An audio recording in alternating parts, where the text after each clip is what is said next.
Bonsoir à tous. Direction le sud de l'île. Aujourd'hui, nous allons visiter les mares et les marais salants de Sainte-Anne. Vous le verrez, les Sainte-Annais gardent un œil vigilant sur les quelques centaines de mares qu'ils possèdent. Elles ont été creusées il y a 60 ans pour faire face à la pénurie d'eau. Quant aux marais salants, ils n'existent plus aujourd'hui, mais il se pourrait bien qu'il y ait quelques projets en cours.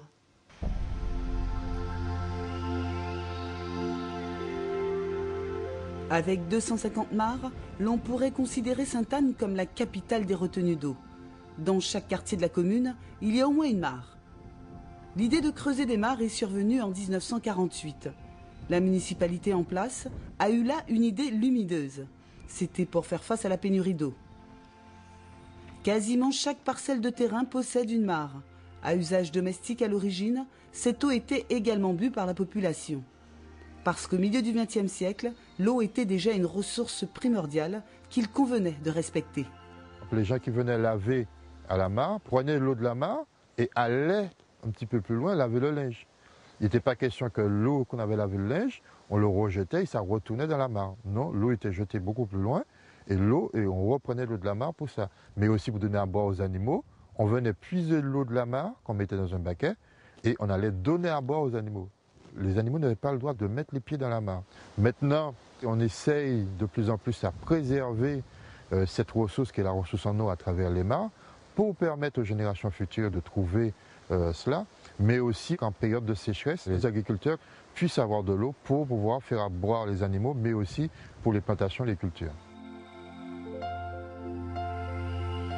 Contrairement à ce que l'on pourrait croire, les mares ne sont pas toujours un repère de bestioles néfastes.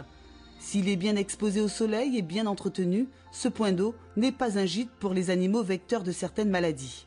Au contraire, notre guide nous explique que la mare s'adapte bien à son biotope.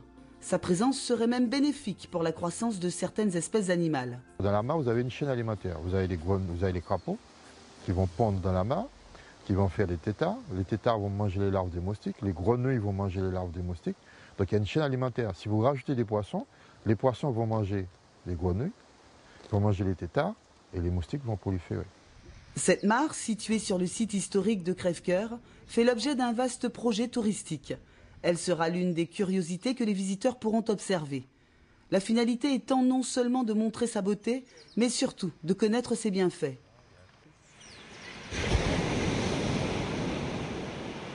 À la même époque, Sainte-Anne rayonnait dans un tout autre secteur. Ce site de Fond Moustique était l'un des fleurons de l'économie martiniquaise. Ce sont des marais salants, uniques dans l'île. Gérés par l'usine du Marin, la production a connu ses heures de gloire pendant la Seconde Guerre mondiale. Vous savez qu'à la période de l'amiral Robert, tout était rationné en Martinique et le sel qui sortait d'ici dans les marais salants a servi à toute la Martinique, mais aussi a permis, si on peut dire, a servi de faire du troc un petit peu pour les gens qui travaillaient. Ainsi, le sel de Sainte-Anne s'échangeait contre des fruits, des légumes ou autres produits de première nécessité. Cette usine d'extraction de sel était aussi une aubaine pour les coupeurs de canne en manque d'activité. Pour arrondir leur fin de mois, ils jobaient au marais salant.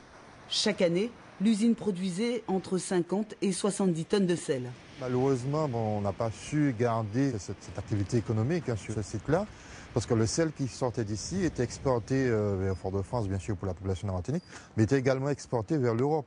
Bon, quand est arrivée la période de la mondialisation, on a fait venir du sel de France, qu'on a arrêté un petit peu la production de sel ici, ça a périclité l'entreprise, et puis bon, ils ont mis la clé sur la porte.